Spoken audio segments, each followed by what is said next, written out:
Assalamualaikum warahmatullahi wabarakatuh. Perkenalkan, nama saya Rita Angrayani, NIM D1A020045, kelas B Agroekoteknologi Fakultas Pertanian Universitas Jambi. Sebelumnya yang terhormat, dosen pengampu mata kuliah Sosiologi Perdesaan dan Pertanian, Ibu Aprita SPMSI. Pada kesempatan kali ini, saya akan menjelaskan mengenai aspek kultural masyarakat desa. Adapun pengertian desa atau pedesaan, menurut Profesor Dr. Handes R. Bintaro, desa adalah hasil perpaduan antar kegiatan kelompok manusia dengan lingkungannya. Jadi, desa adalah tempat permukiman masyarakat di luar kota yang mana penduduknya berjiwa agraris. Selanjutnya yaitu ciri-ciri masyarakat desa. Pertama, afektivitas. Afektivitas ada hubungannya dengan perasaan cinta, kasih sayang, kesetiaan, dan kemesraan, yang mana perwujudannya itu dalam bentuk tolong-menolong, menyatakan rasa simpatik terhadap orang lain yang terkena musibah, serta menolong tanpa pamrih. Kedua, orientasi kolektif. Orientasi kolektif merupakan konsekuensi dari afektivitas, yang mana mereka mementingkan kepentingan bersama, tidak suka menonjolkan kelebihan yang ada pada diri mereka, tidak suka terhadap orang yang berbeda pendapat. Intinya semua memperlihatkan keseragaman persamaan.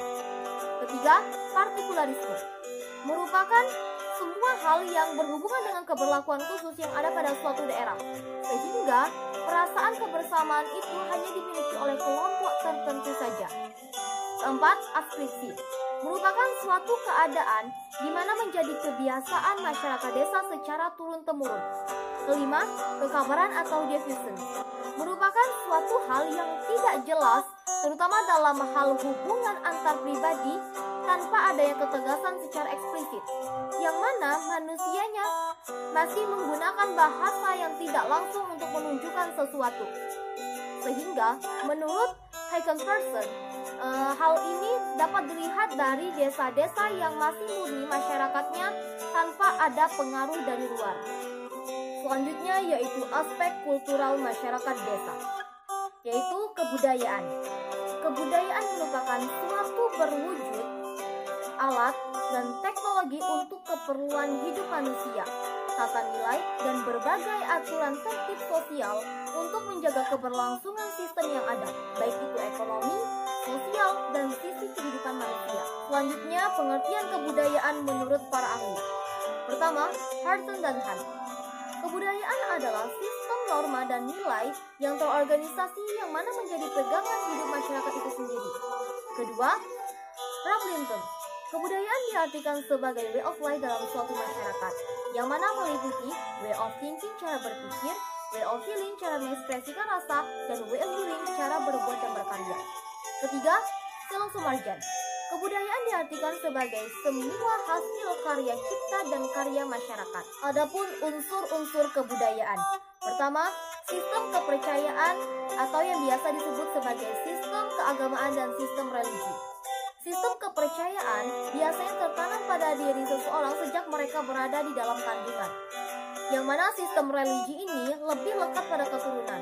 Bahkan pada masyarakat desa itu sendiri, sistem religi cenderung kental dan bernilai. Hal ini dikarenakan sistem religi pada masyarakat desa dipengaruhi oleh faktor kepercayaan yang dimiliki oleh nenek moyang. Kedua, sistem organisasi kemasyarakatan.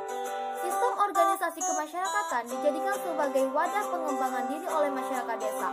Mereka yang terlibat di dalamnya diharapkan mampu berekspresi dan beraspirasi sesuai dengan tujuan yang telah disepakati oleh organisasi tersebut.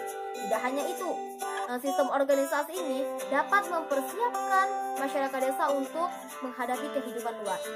Selanjutnya yaitu sistem pengetahuan. Sistem pengetahuan pada masyarakat desa masih terbilang rendah, terutama dalam hal pendidikan dan teknologi. Hal ini dikarenakan masyarakat desa lebih mengutamakan kemampuan tenaganya dibandingkan pendidikan dan teknologi, sehingga adanya keterbatasan ilmu pendidikan pada masyarakat desa. Selanjutnya yaitu bahasa. Bahasa merupakan hasil budaya yang diciptakan oleh masyarakat untuk berkomunikasi dan menyampaikan pesan. Komunikasi yang dijalin dapat dilakukan dalam bentuk tulisan, lisan maupun isyarat. Selanjutnya yaitu kesenian. Kesenian merupakan hasil budaya yang diciptakan oleh masyarakat untuk mengagumkan keindahan dan mengutamakan nilai-nilai keindahan. Adapun nilai-nilai keindahan itu sendiri dapat dinikmati melalui mata, telinga, maupun panca indera yang lainnya. Selanjutnya yaitu sistem mata pencarian hidup. Sistem mata pada masyarakat desa kebanyakan melakukan kegiatan pertanian, peternakan, dan menangkap ikan untuk memenuhi kebutuhan hidupnya.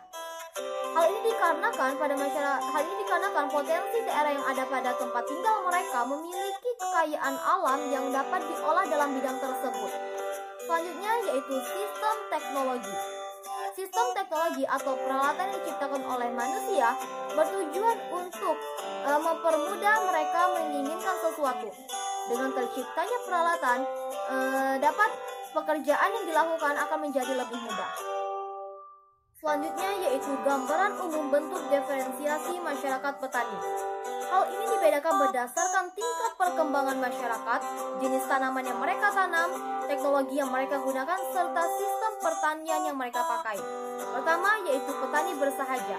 Petani bersahaja atau yang disebut sebagai petani tradisional golongan peasant merupakan kaum petani yang masih tergantung dan dikuasai oleh alam karena rendahnya tingkat pendidikan dan teknologi mereka.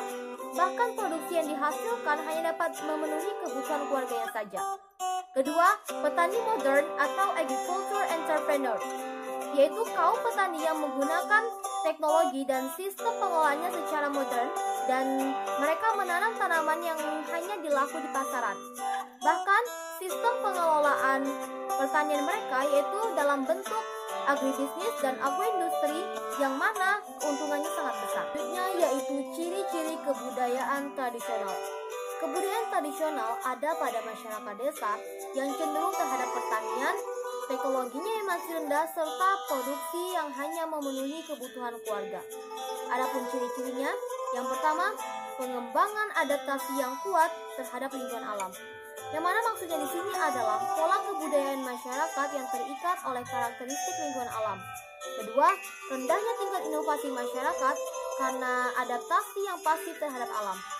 Yang mana tingkat kepastian elemen alam yang meliputi jenis tanah, tingkat kelembapan, ketinggian tanah, pola geografis dan lain sebagainya masih kuat, sehingga mereka tidak memerlukan hal-hal yang baru karena kehidupan mereka telah bergantung dan ditentukan oleh alam.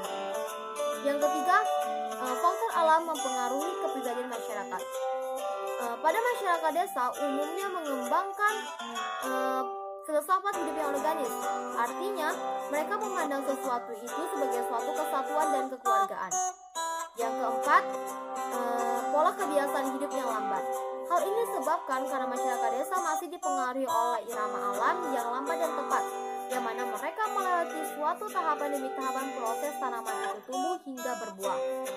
Yang kelima, tebalnya kepercayaan terhadap tahayul. Maksudnya di sini adalah proyeksi dari ketakutan dan kepatuhan mereka terhadap alam, padahal mereka tidak mengetahui dan memahami alam itu sendiri. Yang keenam, sikap yang pasif dan adaptif masyarakat terhadap alam. Hal ini dapat dilihat dari arsitek rumah dan alat pertanian mereka. Yang ketujuh, rendahnya kesadaran akan waktu. Seperti yang telah saya jelaskan sebelumnya, masyarakat desa ini masih dipengaruhi oleh irama alam yang tidak terikat akan waktu, yang mana mereka dipengaruhi oleh tumbuhan itu secara alami tanpa ada pengaturan dan campur tangan manusia. Hal inilah yang mengakibatkan mereka tidak memahami akan pentingnya waktu. Yang kedelapan, kecenderungan masyarakat yang sebab praktis. Masyarakat desa itu tidak suka berbicara panjang lebar dan berbasa-basi. Hal inilah yang mendorong mereka akan sikap jujur, terus terang, dan suka bersahabat. Dan yang kesembilan, terciptanya standar moral yang kaku di kalangan masyarakat desa. Demikianlah presentasi dari saya.